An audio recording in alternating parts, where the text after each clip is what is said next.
So, the other day I was scrolling through Twitter when I came across a video which I found very interesting. Here it is. Check it out. Vladimir Putin strode into town. Почему раньше здесь не было людей, которые способны были принимать решения? Почему здесь-то забегали все как тараканы перед самым моим приездом? Unlike Medvedev, Putin confronted the factory owners. Считаю, что вы сделали заложниками своих амбиций, непрофессионализма, а может быть просто и тривиальной жадности. Тысячи людей. Это абсолютно недопустимо. Если собственники договориться между собой не смогут, то единый комплекс все равно будет восстановлен. В том или в другом виде, то это будет сделано без вас. Пожалуйста. He demanded the owners, including billionaire Oleg Deripaska, sign an undertaking to restart the factories. Вы подписали этот договор? Да. Олег Владимирович подписал? Что я не вижу вашей подписи? Идите, пишите. Идите ко мне.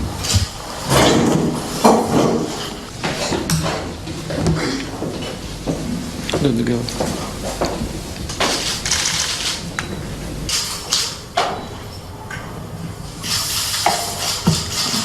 Только вторучку мне, видите? Classic Putin. At first I thought, yeah, this looks pretty normal to me. Putin telling off a few businessmen like school kids. To be honest with you, if I was in that room, I'd be scared too. But then I started thinking to myself, hold on a minute. If you actually look at Putin, yes, ex-KGB, yes, strong military background, but physically, he's not exactly the most intimidating looking person. He's got a normal build with no muscles or Greek god physique. If you passed him on the street and didn't know who he was, you might have even walked right past him without giving him a second thought. Yet here he was, having grown men shaking in fear. And let's be real, Putin probably couldn't beat up most guys in a straight up street fight. But with the click of his fingers, he could have you taken to a prison so far away and isolated, you'd probably start wondering if you're still on planet Earth.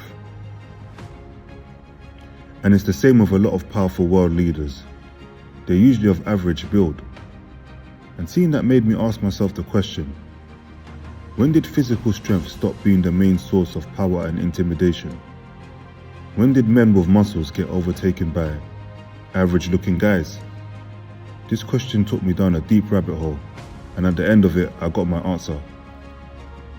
So let's go back to the beginning, back to the pre-1500s.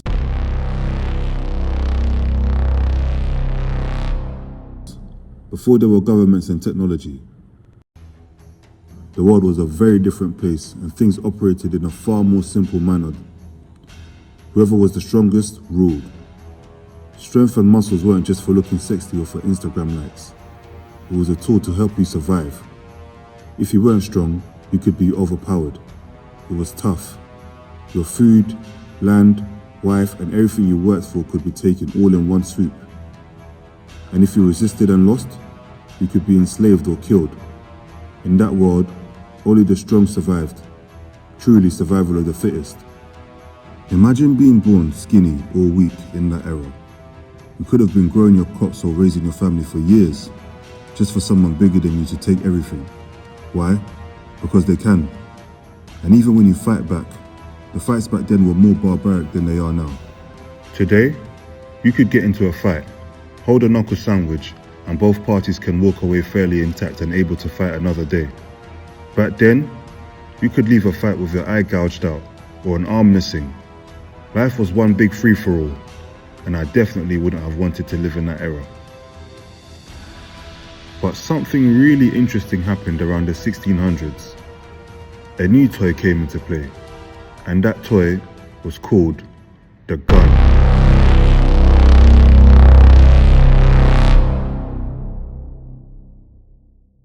For the first time in history, the momentum had changed. A smaller, weaker man could defeat a giant from a distance by the press of a button. Suddenly, size didn't guarantee survival. An average-sized man could quickly overpower some of the physically strongest fighters. The old world where brute strength ruled started collapsing.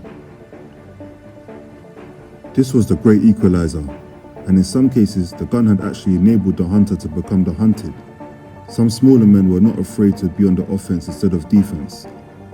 The old dynamic had done a full 180. And this led to something really interesting happening. For once, the smaller man could be equally as bad, infamous, and equally feared as a hugely built muscular man. You might not have known how to fight, but if you knew how to use a gun, you could unalive a man in seconds. A modern example of this would be, take someone like El Chapo, Mexican crime lord / cartel leader. If you translate his name from Spanish to English, it literally means short man. He's not the most physically imposing, yet he struck fear in thousands, even governments. We never saw him in a fist fight or given a rare naked chokehold. But one thing he had was a bunch of guns and loyal men. But guns alone weren't enough, because if you think about it, the same way that small guys could get their hands on guns were the same way that big guys could get their hands on guns. The gun did help even the playing field, but something else arose to complement it, and it totally changed the game. That thing was called the mind.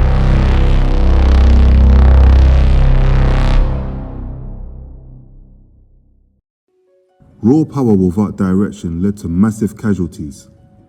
Armies charging blindly might look intimidating, but they lost a lot of men. I mean a lot of men. The next men to rise up were the thinkers, men who could win battles while losing fewer soldiers. And when you do that, people became loyal to you. They trust you. This resulted in the gun and having a high military IQ working hand in hand together. And when that happened, it was able to dethrone the physically strong men from ruling. Once that happened, everyone had to adjust. Fast forward to today. Look at most of the powerful men on earth. Putin, Trump, Kim Jong-un, Macron. Some of them are slim. Some of them are overweight. In a one-on-one fight, some people might fancy their chances. Yet these guys are able to strike fear into millions. The strong no longer sit at the top by default. In fact, they even get hired by smaller men, as soldiers, sometimes even as cannon fodder. The ones who once ruled through strength, now sometimes have to take orders from those who master strategy and knowledge. And finally, this brings us back to the question, how was someone like Vladimir Putin able to sit powerful businessmen down and speak to them like that, and they just had to take it? Why? Because physical strength had already lost the war, long before Putin was even born. By the time he rose to power, the world had already changed. Muscles didn't run things anymore. It was all about who was in control. And Putin mastered that. Through his time at the KGB, he developed something far more valuable than brute strength. He developed discipline and an understanding of power. He proved his worth, mostly not with his body, but with his mind. And in today's world, that makes someone really dangerous. Because right now, he's operating at a level where physical confrontation is irrelevant. He doesn't need to fight you. At this point, he's untouchable, without ever needing to throw a single punch. A trained mind can do a lot. It can move mountains and bring whole armies to their knees. So yes, go to the gym. Nothing wrong with that. Be strong, but never neglect your mind, because it's also just as important. The second lesson is also very simple. Don't rely on a single advantage, because the world changes, and when it does, those who fail to adapt, they fall behind. Stay on top of your game and keep learning, and never underestimate the person at the bottom, because when they have nothing to lose, that's when you see them rise. Thank you for watching, guys. I've really enjoyed putting this video together, and I hope you've enjoyed watching it too.